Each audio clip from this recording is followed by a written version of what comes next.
Bible time நிகழ்ச்சிக்கு உங்கள் யாவரையும் நாங்கள் அன்புடன் வரவேற்கிறோம். இன்றைக்கும் நாம் தொடர்ந்து Jesus feet is good news, இயேசுவின் பாதம் ஒரு நற்செய்தி என்ற தலைப்பில் லூக்கா 10ஆம் அதிகாரத்திலிருந்து டாக்டர் எஸ்தர் நம்மோட வசனத்தை பகிர்ந்து கொள்வார்கள். வாங்க வசனத்தை சேர்ந்து தியானிப்போமா? இன்றைக்கு நாம் லூக்கா 10வது அதிகாரம் வசனங்கள் 38 42 வரை உள்ள பகுதியை நம்ம சிந்திக்க இருக்கிறோம். முதல்ல நம்ம அதை குறித்து தியானிப்பதற்கு முன்னாடி நான் அதை வாசிக்கலான் இருக்கிறேன். பின்பு அவர்கள் பிரயாணமாய் போகையில் அவர் ஒரு கிராமத்தில் பிரவேசித்தார். அங்கே மார்த்தாள் என்னும் பேர் கொண்ட ஒரு ஸ்திரீ அவரை தன் வீட்டிலே ஏற்றுக்கொண்டாள். அவளுக்கு மரியாள் என்னப்பட்ட ஒரு சகோதரி இருந்தாள். அவள் இயேசுவின் பாதத்தருகே உட்கார்ந்து அவருடைய வசனத்தை கேட்டுக்கொண்டிருந்தாள். மார்த்தாளோ பற்பல வேலைகளை செய்வதில் மிகவும் வருத்தமடைந்து அவரிடத்தில் வந்து, ஆண்டவரே, நான் தனியே வேலை செய்யும்படி என் சகோதரி என்னை விட்டு வந்திருக்கிறதை குறித்து உமக்கு கவலை இல்லையா? எனக்கு உதவி செய்யும்படி அவளுக்கு சொல்லும் என்றாள். இயேசு அவளுக்கு பிரதியுத்தரமாக, மார்த்தாளே, மார்த்தாளே, நீ அநேக காரியங்களை குறித்து கவலைப்பட்டு கலங்குகிறாய். தேவையானது ஒன்றே. மரியாள் தன்னை விட்டு எடுபடாத நல்ல பங்கை தெரிந்து கொண்டாள் என்றார். நம்ம இந்த பகுதியில் எதை குறித்து தியானிக்க இருக்கிறோம் அப்படின்னு சொன்னா, இயேசுவின் பாதம் ஒரு நற்செய்தி. Jesus feet is good news. இந்த இடத்துல நம்ம ஒரு ஃபேமிலியை பற்றி பார்க்குறோம். மார்த்தாள், மரியாள். அவங்களுடைய சகோதரன் லாசரஸுடைய நேம் இங்கே கொடுக்கப்படல. பட் அந்த குடும்பத்தில் லாசரஸும் இருந்தாங்க. இது இயேசுவுக்கு மிகவும் பிரியமான ஒரு குடும்பம். மார்த்தாள், மரியாள் இவங்க 2 பேருமே இயேசுவை நேசிச்சாங்க. அதே மாதிரி இயேசுவும் இந்த குடும்பத்தை அதிகமாக நேசித்தார்.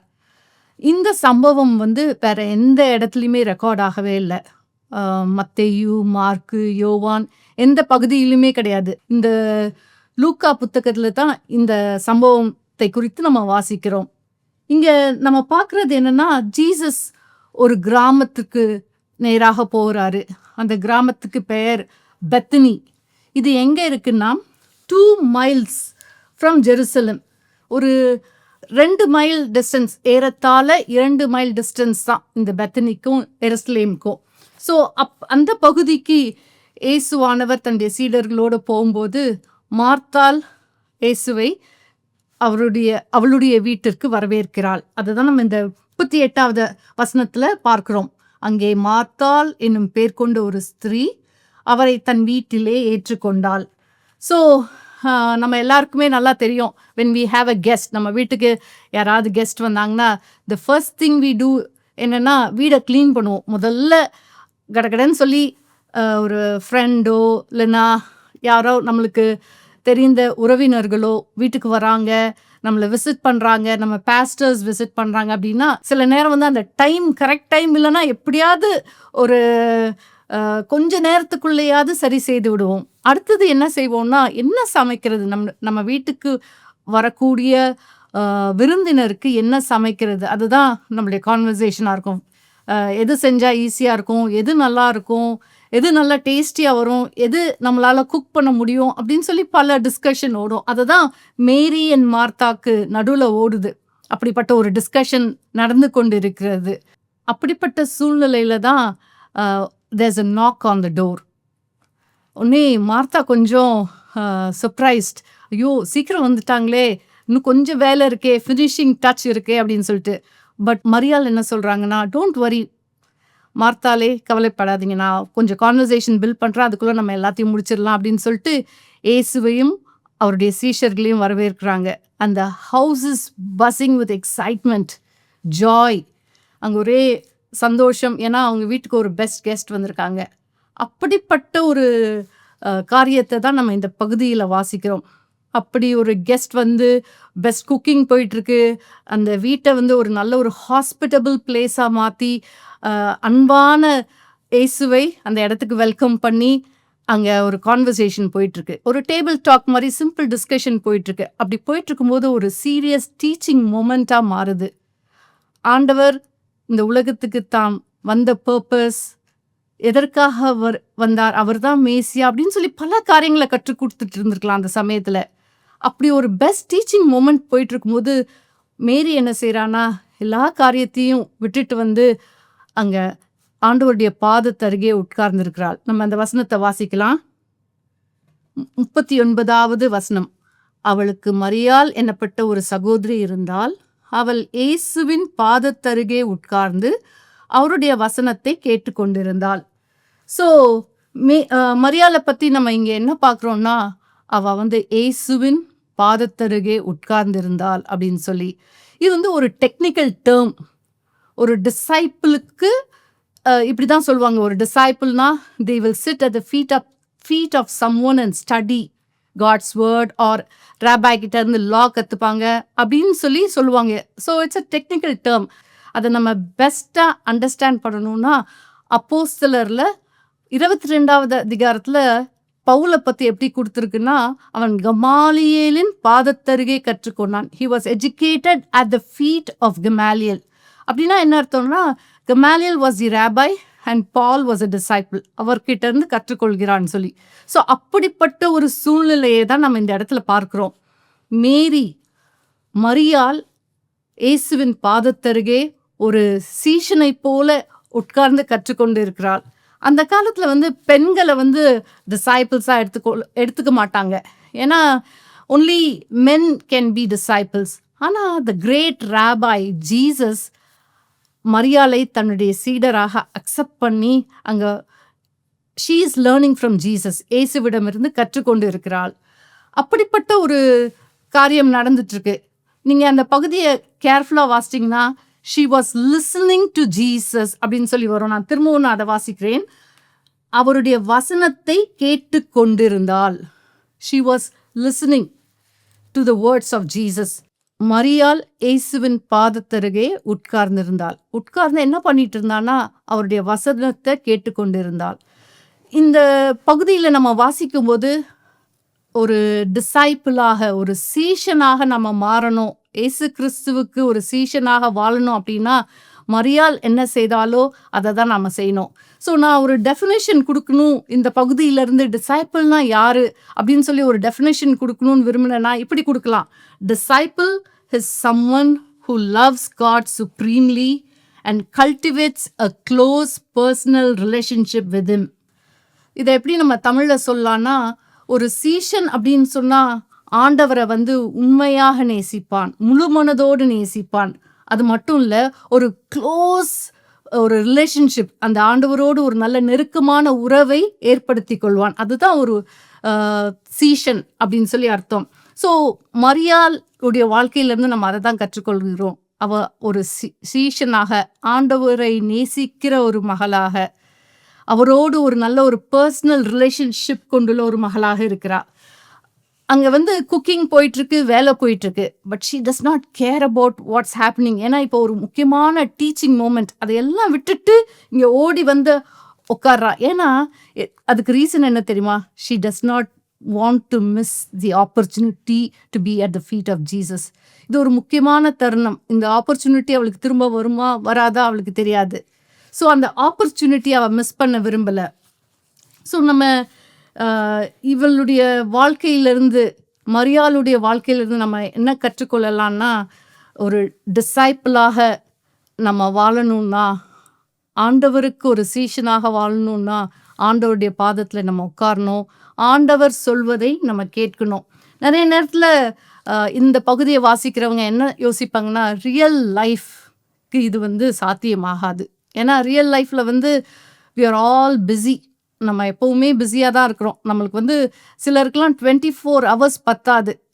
பட் பணக்காரர்களோ, ஏழைகளோ, வயது படைத்தவர்களோ, இல்லைன்னா சின்ன பிள்ளைங்களோ, எல்லாருக்கும் கடவுள் கொடுத்துருக்கிறது வந்து 24 hours தான். we are so busy with so many activities.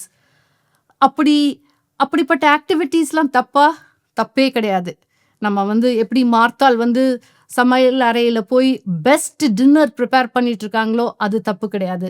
அதே மாதிரி நம்முடைய ஒர்க் தப்பே கிடையாது. Work matters to God. நம்முடைய family God's good gift to us. இது எல்லாமே நல்லது தான். ஆனால் நம்முடைய ப்ரையாரிட்டி அதுதான் ரொம்ப முக்கியம். அதன் மத்தியில எப்படி நம்முடைய ப்ரையாரிட்டி இயேசுவை நம்முடைய வாழ்க்கையில மையமாக வைப்பது. அததான் நம்ம போன வாரம் லூக்கா 9வது அதிகாரத்திலிருந்து சிந்தித்தோம். ஃபேமிலி முக்கியம், நம்மளுடைய ஒர்க் முக்கியம். ஆனா அதன் மத்தியில இயேசுவை எப்படி ப்ரையாரிட்டைஸ் பண்றது? அதுக்கு ஒரு பெஸ்ட் எக்ஸாம்பிள் என்னன்னா, மார்த்தாள், மேரி இவங்களுடைய லைஃப் தான். அப்படி ஒரு பிஸி லைஃப்ல எப்படி மேரி ப்ரையாரிட்டைஸ் பண்ணி ஆண்டவருடைய சமூகத்துல உட்கார்ந்தால், அவருடைய வசனத்தை கேட்டு கொண்டிருந்தா, அதுதான் அங்க ரொம்ப முக்கியம். we can learn from Mary that we should have a listening heart. நம்மளுக்கு கூட நம்ம வாழ்க்கையில நம்ம என்ன கற்றுக்கொள்ளலாம்னா, மேரியை போல ஆண்டவருடைய வசனத்தை நம்ம கற்றுக்கொள்ளணும்னு சொல்லி. இதுக்கு நம்ம அன்ஹரீட் டைம் அப்படி இல்லைன்னா அன்ரஷ்ட் டைம் அப்படி கொடுத்தா மாத்திரம்தான் நம்மளால வேத வசனத்தை கற்றுக்கொள்ள முடியும். அதை நம்மளுடைய வாழ்க்கையில் அப்ளை பண்ண முடியும். ஸோ இங்கே Mariyal she is determined to listen to the words of Jesus. She was not distracted. அவள் கொஞ்சம் கூட எந்த காரியத்தை குறித்தும் கவலைப்படாமல் ஆண்டவருடைய பாதத்தில் உட்கார்ந்திருந்தாள்.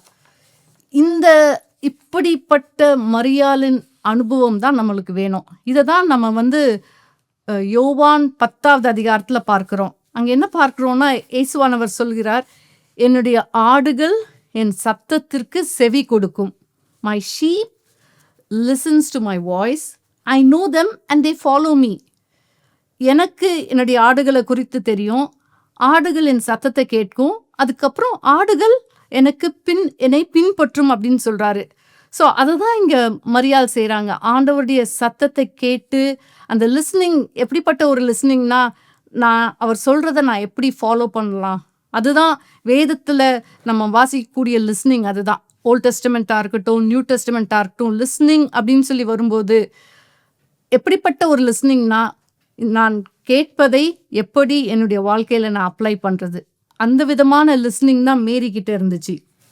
ஸோ இவ ஆண்டவரை நேசித்ததுனால தான் அப்படி ஆண்டவருடைய பாதத்தில் போய் எல்லா வேலையும் அப்படி ஒதுக்கி வச்சுட்டு போய் உட்கார முடிஞ்சுது.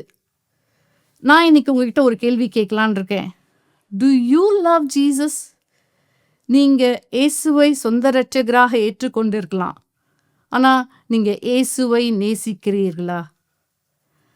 மரியாளை போல அந்த ஒரு க்ளோஸ் கனெக்ஷன், ஒரு பர்சனல் ரிலேஷன்ஷிப், அப்படிப்பட்ட ஒரு ரிலேஷன்ஷிப் உங்களுக்கு உண்டா? நீங்கள் ஒரு டாக்டராக இருக்கலாம், இல்லைன்னா ஐடி ப்ரொஃபஷனலாக இருக்கலாம், பிஸ்னஸ் செஞ்சுட்டு இருக்கலாம், சம்டைம்ஸ் ஹவுஸ் ஒய்ஃபாக இருந்து சின்ன பிள்ளைங்களுக்கு 24/7 கேர் கொடுத்துட்ருக்கலாம். அப்படிப்பட்ட சூழ்நிலையிலையும் நீங்கள் மரியாளை போல இயேசுவை நேசிக்கிறீர்களா? நம்ம கொஞ்சம் யோசிப்போம், அப்படிப்பட்ட அன்பு நம்மகிட்ட இருக்கா அப்படின்னு சொல்லி. ஸோ அடுத்தது அந்த வசனத்தை நம்ம அப்படியே வாசிச்சுட்டு வந்தோம்னா, மார்த்தாளை பற்றி நம்ம பார்க்குறோம். 40வது வசனம் மார்த்தாளை பற்றி என்ன சொல்லுதுன்னா, மார்த்தாளோ பற்பல வேலைகளை செய்வதில் மிகவும் வருத்தம் அடைந்து, அதுக்கப்புறம் அவரிடத்தில் வருகிறாள் அப்படின்னு சொல்லி. ஸோ இங்கிலீஷ் பைபிள் என்ன சொல்லியிருக்குன்னா, she was distracted with much serving. அவள் அங்கே செஞ்சு கொண்டு இருக்கிறது ஏசு கிறிஸ்துவுக்கு தான் உணவு தயாரித்து கொண்டு இருக்கிறாள். வேற அவுட் சைட் ஒர்க்கோ இல்லைனா ஒரு பார்ட்டி நடத்திட்டு கொண்டோ இல்லைன்னா ஒரு வேடிக்கையான ஒரு காரியங்களிலோ ஒரு கலாட்டாவான ஒரு வாழ்க்கைக்காகவோ வாழ்ந்துட்டு இருக்கல. அவள் செய்வதெல்லாம் என்ன தெரியுமா? She was serving Jesus. ஆனால் அவளை குறித்து என்ன சொல்லியிருக்குன்னா, மார்த்தாளோ பற்பல வேலைகளை செய்வதில் மிகவும் வருத்தம் அடைந்து, ஷி வாஸ் டிஸ்ட்ராக்டட். அவளுடைய ஃபோக்கஸ், அட்டென்ஷன் எல்லாமே மாறி கொண்டிருந்தது. ஸோ அப்படி அவள் டிஸ்ட்ராக்டடாக இருந்ததுனால தான் அங்கே ஒரு முக்கியமான டீச்சிங் மூமெண்ட் போயிட்டு இருந்துச்சு. அதை டிஸ்ட்ரப்ட் பண்ணுறா. அதை அப்படி ஒரு டீச்சிங் போயிட்டுருக்கும்போது கிச்சன்லேருந்து வேகமாக ஒரு கேள்வி கேட்குறா இயேசுவை பார்த்து. என்ன கேள்வி கேட்குறான்னா, ஆண்டவரே, அவரிடத்தில் 40வது வசனம், ஆண்டவரே, நான் தனியே வேலை செய்யும்படி என் சகோதரி என்னை விட்டு வந்திருக்கிறதை குறித்து உமக்கு கவலை இல்லையா? எனக்கு உதவி செய்யும்படி அவளுக்கு சொல்லும் என்றார். இங்கே மார்த்தாவை எப்படிப்பட்ட ஒரு மோடில் பார்க்குறோன்னா, ஒரு கம்ப்ளைனிங் மோடில் மெசேஜ் கொடுத்துட்டு இருக்கும்போது இல்லைன்னா ஒரு டீச்சிங் மூமெண்ட் அப்போ எக்ஸ்கியூஸ் மீ அப்படின்னு கூட சொல்லலை, வந்து டைரெக்டாக அவள் மைண்டில் இருக்கிற அந்த ஃபீலிங்கை சொல்லிடுறா.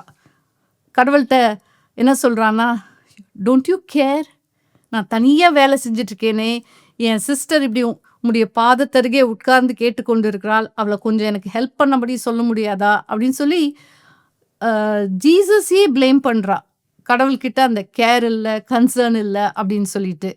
அடுத்தது அவளுக்கு வந்து அவளுடைய சகோதரி மேலே ஒரு கோபம். நான் மட்டும் தனியாக வேலை செஞ்சிட்ருக்கேன், இவள் வந்து ஆண்டவருடைய வசனத்தை கேட்டுக்கொண்டு இருக்கிறா அப்படின்னு சொல்லி ஒரு கோபம். அதனால டைரெக்டாக அவள் சிஸ்டர்கிட்ட பேசாமல் ஜீசஸ் கிட்ட சொல்கிறா, நீங்கள் அவளை எனக்கு ஹெல்ப் பண்ணுறதுக்கு கொஞ்சம் சொல்ல முடியுமா அப்படின்னு சொல்லிட்டு. ஸோ நம்ம மார்த்தாவுடைய லைஃப்பை பார்க்கும்போது இட் ரெப்ரசன்ட்ஸ் அஸ். நிறைய நேரத்தில் நம்மளும் மார்த்தா மாதிரி தான் இருக்கிறோம். நம்மளுடைய ப்ரையாரிட்டிஸ் அதெல்லாம் வந்து கொஞ்சம் ட்விஸ்டட் ப்ரையாரிட்டிஸாக இருக்குது. கண்டிப்பாக இயேசுவானவருக்கு சேவை செய்வது ரொம்ப முக்கியம், அவருக்கு ஊழியம் செய்வது ரொம்ப முக்கியம். ஆனால் அதை விட முக்கியம் எது தெரியுமா? அங்கே வந்து ஆண்டவர் பல காரியங்களை அந்த இடத்துல டீச் பண்ணிட்டு இருக்காரு. ஸோ சில நேரத்தில் அதையெல்லாம் ஒதுக்கி வச்சுட்டு அந்த டீச்சிங்கை கேட்க வேண்டிய ஒரு முக்கியமான தருணம். ஸோ ஒரு இம்பார்ட்டண்ட் பர்சன் அவங்க வீட்டில் இருக்கிறாங்க, அண்ட் அந்த இம்பார்ட்டண்ட் பர்சன் அவருடைய வசனத்தை சொல்லி கொடுத்துட்ருக்காங்க. அதை விட்டுட்டு மார்த்தாள் வந்து ரொம்ப பிஸியாக டிஸ்ட்ராக்டடாக என்ன செய்யலாம், எப்படி டிஃப்ரெண்ட்டாக செய்யலாம், எதை செய்யலாம், அது மாதிரி பல காரியங்கள், என்ன மாதிரி பவுலில் சர்வ் பண்ணலாம், என்ன பிளேட் வைக்கலாம், அந்த மாதிரி மனசுக்குள்ளே ஏராளமான காரியங்கள் ஓடிக்கொண்டே இருந்துச்சு. ஆனால் அவள் செய்த காரியம்லாம் நல்ல காரியம்தான், தப்பான காரியமே இல்லை. நிறைய நேரத்தில் நம்ம வந்து இந்த மார்த்தாள் மரியாதை குறித்து வாசிக்கும்போது this is right, this is wrong அப்படின்னு சொல்லி யோசிப்போம். மார்த்தாள் செய்தது தவறு, ஹாஸ்பிட்டபிளாக இருந்தது தவறு, மேரிய மாதிரி ஆண்டவருடைய சமூகத்தில் உட்காரணுன்ட்டு அந்த மாதிரி காரியத்தை டீச் பண்ணுறதுக்காக இந்த சம்பவம் இந்த இடத்துல இல்லவே இல்லை.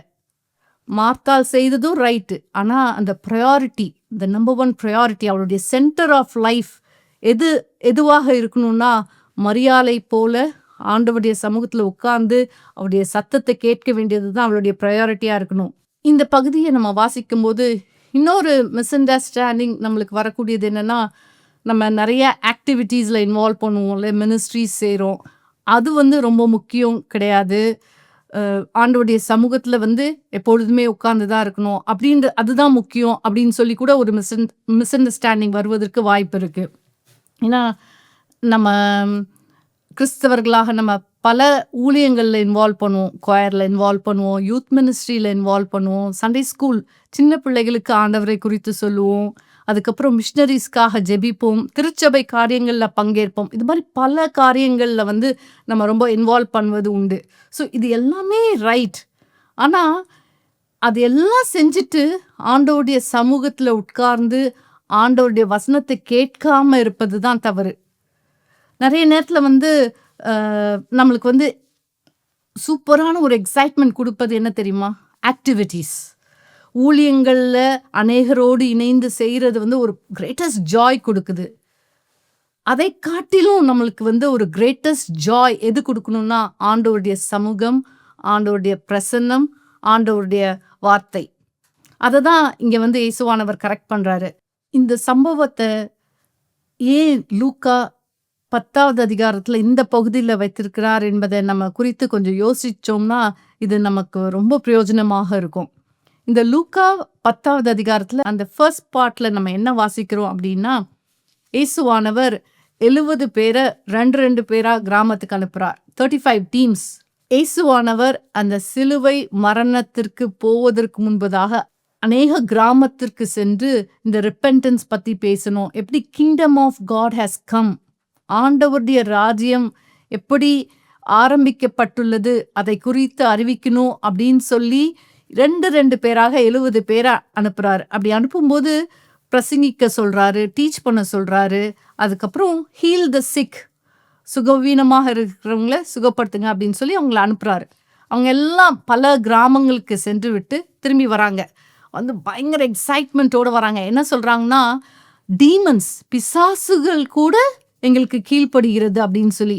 அப்போ இயேசுவானவர் அந்த சீஷர்களை பார்த்து என்ன சொல்றாருன்னா, நீங்க செய்த எல்லாமே குட்.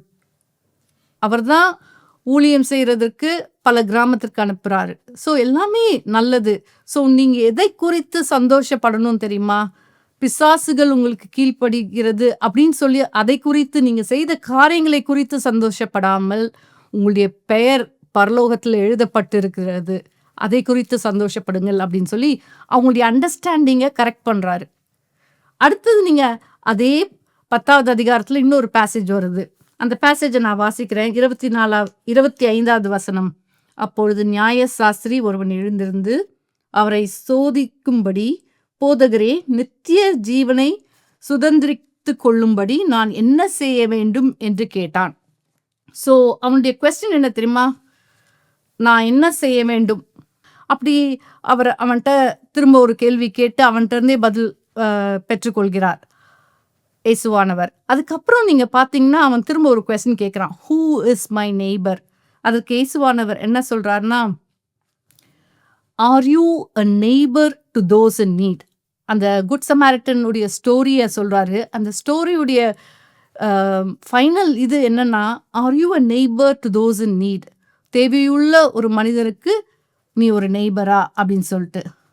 இந்த 2 பகுதியிலையும் நம்ம என்ன பார்க்குறோம்னா, நான் என்ன செய்யலாம், நான் என்ன செய்யணும் அப்படின்ற ஒரு காரியம்தான் அவங்க மனசில் ஓடிட்டே இருக்கு. இந்த பகுதியில், இந்த கடைசி பகுதியில் நம்ம என்ன பார்க்குறோன்னா, மார்த்தாள் இயேசுவிடம் வந்து tell Mary to start doing, அவளை வந்து வேலை செய்யும்படி செய்யுங்க. மார்த்தாவுடைய அண்டர்ஸ்டாண்டிங்கில் என்ன இருந்துச்சுன்னா, ஊழியம் செய்வது என்பது ஏதாவது ஆண்டவருக்காக செய்து கொண்டே இருக்கிறது தான் ரொம்ப முக்கியம் லைஃப்பில். அதுதான் லவ்விங் ஜீசஸ், அதுதான் சர்விங் ஜீசஸ் அப்படின்னு சொல்லி யோசிச்சா. ஆனால் ஆண்டவர் அவளுடைய அண்டர்ஸ்டாண்டிங்கை கரெக்ட் பண்ண விரும்புகிறார். அதனால்தான் எது முக்கியம், தேவையானது ஒன்றே அப்படின்னு சொல்லி ஆண்டவர் அவளை பார்த்து சொல்கிறார். நம்ம பின்னாடி அதை பார்ப்போம். ஸோ டூயிங் அதை காட்டிலும் being at the feet of Jesus. அதனால டூயிங் தப்பு அப்படி கிடையாது. ஊழியம் கண்டிப்பாக செய்யணும். நம்ம வந்து நம்மளால் முயன்ற வரை நம்முடைய நேரத்தில் அநேகருக்கு இயேசுவை பற்றி சொல்லணும், ஊழியங்களில் இன்வால்வ் பண்ணணும், சர்ச் ஆக்டிவிட்டீஸில் இன்வால்வ் பண்ணணும். அது தப்பே இல்லை. ஆனால் not at the expense of sitting at the feet of Jesus. அதை கரெக்ட் பண்ண தான் இயேசுவானவர் விரும்புகிறார். ஸோ இப்படி வந்து ஒரு கமோஷனோட இயேசுவிடம் வந்து மார்த்தாள் இப்படி பேசும்போது நம்ம என்ன யோசிப்போம்னா, கண்டிப்பாக இயேசுவானவருக்கு கோவம் வந்திருக்கும். எப்படி நான் டீச் பண்ணிட்டு இருக்கேன், ரொம்ப சீரியஸான ஒரு மொமெண்ட், இதில் வந்து மார்த்தாள் இப்படி டிஸ்டர்ப் பண்ணுறாங்களே அப்படின்னு சொல்லி ஒரு கோவம் வந்திருக்கும் அப்படின்னு சொல்லி நம்ம யோசிப்போம். ஆனால் we have a tender shepherd, a caring and a good God. அப்படிப்பட்ட ஆண்டவரை தான் நாம் இந்த இடத்துல பார்க்குறோம். மார்த்தாளுடைய கேள்வி என்ன தெரியுமா? ஆண்டவரே, உமக்கு அக்கறையே இல்லை, யூ டோன்ட் கேர், அப்படிப்பட்ட திங்கிங்கோடு தான் வந்து பேசுகிறா. ஆனால் the way Jesus ரெஸ்பான்ஸ், இயேசுவானவர் இந்த பகுதியில் ரெஸ்பாண்ட் பண்ணுற விதத்தை நம்ம பார்க்கும்போது we have a caring shepherd, a good father. அவர் வந்து உமக்கு கேர் இல்லையா அப்படின்னு சொல்லி கேட்கும்போது the way Jesus response is so amazing. Yesu மார்த்தாள்கிட்ட என்ன சொல்கிறாருன்னா, ஏசு அவளுக்கு பிரதியுத்தரமாக, மார்த்தாளே மார்த்தாளே, நீ அநேக காரியங்களை குறித்து கவலைப்பட்டு கலங்குகிறாய். ஸோ இங்கே வந்து ஜீசஸ் அவகிட்ட வந்து ட்வைஸ் அவளுடைய பேரை கூப்பிட்றாரு, மார்த்தாளே மார்த்தாளே. நம்ம வேதத்தில் வாசிக்கும்போது எந்த இடத்துலலாம் நேம் வந்து ட்வைஸ் வருதோ அந்த இடத்துல வந்து we can see God's care and love. அதை நம்ம பார்க்கலாம். சாமுவேலே சாமுவேலேன்னு கூப்பிட்றாரு. அதே மாதிரி ஆபிரகாமை பார்த்து ஆபிரகாமேன்னு சொல்கிறாரு. இந்த லூக்காவில் நம்ம வாசிக்கும்போது எருசலேமை குறித்த ஒரு கவலை, எப்படி தீர்க்கதரிசிகளை அவங்க வந்து அக்செப்ட் பண்ணலை, எப்படி ஆண்டவருடைய வார்த்தைக்கு செவி கொடுக்கலன்னு சொல்லிட்டு கவலையோடு எருசலேமேன்னு சொல்லுவார். இது வந்து என்ன குறிக்குதுன்னா, it's out of care and compassion. இந்த பகுதியில் நம்ம என்ன வாசிக்கிறோன்னா, ஆண்டவர் மார்த்தாளை பார்த்து மார்த்தாளே மார்த்தாளேன்னு சொல்கிறாரு. ட்வைஸ் அவளுடைய நேமை சொல்கிறாரு. ஸோ இந்த இடத்துல நம்ம பார்ப்பது என்னன்னா, it is out of care and concern, not out of anger. ஒரு கோபத்தோடு மார்த்தாலே மார்த்தாலே அப்படின்னு சொல்லல.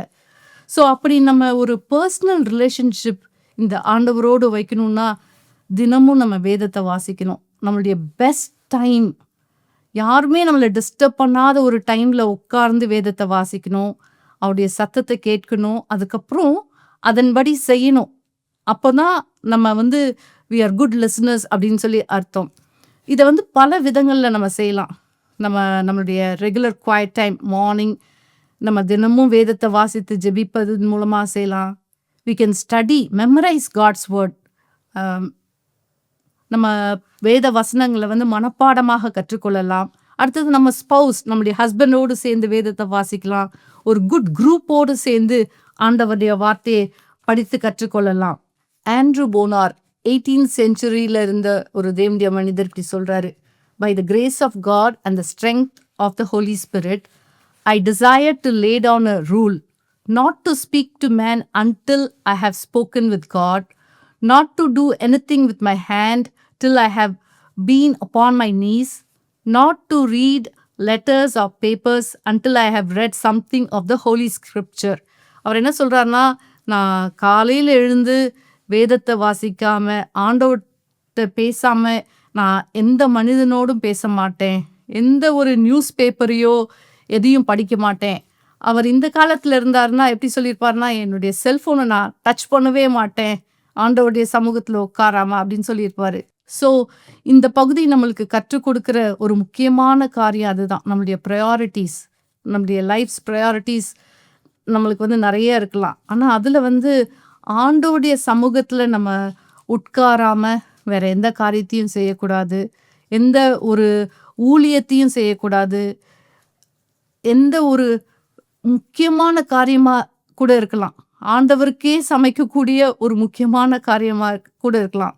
ஆனால் ஆண்டவருடைய சமூகத்தில் உட்காந்து அவருடைய வார்த்தையை கேட்காம எதுவுமே செய்யக்கூடாது அப்படின்னு சொல்லி நம்ம கற்றுக்கொள்கிறோம். இந்த மரியாளை பற்றி நம்ம இன்னொரு பகுதி யோவான் 12வது அதிகாரத்தில் நம்ம என்ன வாசிக்கிறோம்னா, அவ விலை உயர்ந்த ஒரு தைலம், ஒரு பெர்ஃப்யூம், நலதம், it's a pure nard, a very good perfume. அது வந்து ஒரு மோஸ்ட் எக்ஸ்பென்சிவ் பெர்ஃப்யூம் அப்படின்னு சொல்கிறாங்க.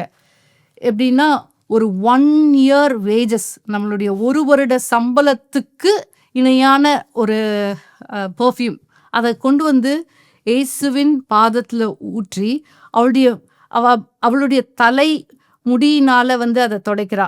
அப்போ வந்து இயேசுவானவர் என்ன சொல்கிறாருன்னா, அவள் வந்து என்னுடைய மரணத்தை நினைவு கூறுகிறாள் அப்படின்னு சொல்கிறார் அந்த இடத்துல.